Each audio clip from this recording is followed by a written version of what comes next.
kalau sakit harus makan.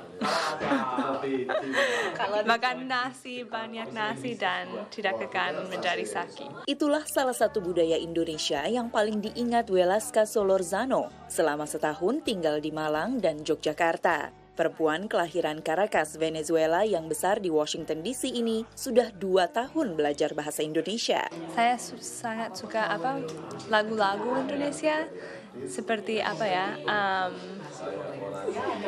lagu di mana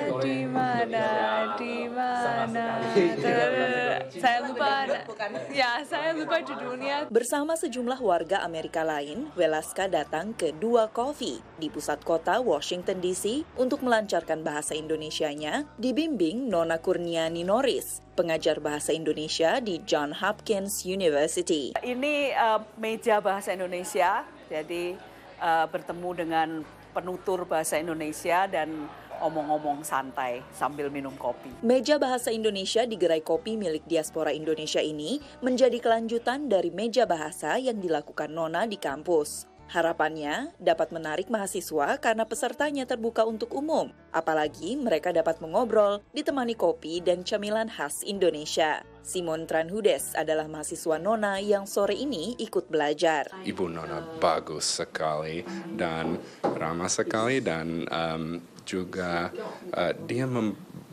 Bu Nona membantu saya banyak dengan belajar bahasa khususnya dengan grammar formal.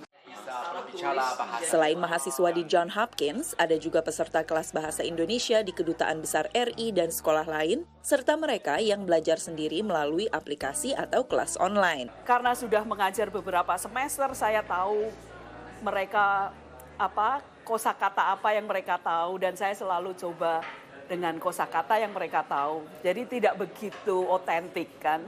Nah, mereka perlu berbicara dengan penutur bahasa Indonesia yang lebih otentik, yang selain guru, yang mungkin lebih informal juga.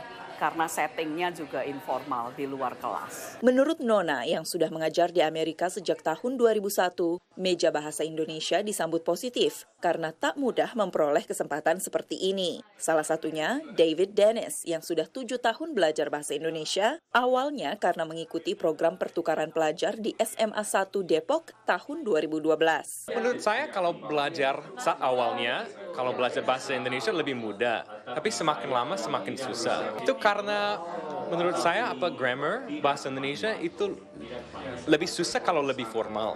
Jadi ada tingkat-tingkatkan. Kan bisa saya, bisa aku, dan kalau di Jakarta bisa gue, ya kan? Kan kalau saya ngobrol dengan ibu Indonesia saya, kalau pakai gue itu kan kurang formal, tidak sopan. Bahasa Indonesia adalah bahasa yang kurang populer untuk dipelajari di Amerika dan tak banyak kesempatan berbicara di luar kelas. Melalui meja bahasa, Nona berharap semakin banyak warga Amerika yang tertarik untuk belajar bahasa Indonesia.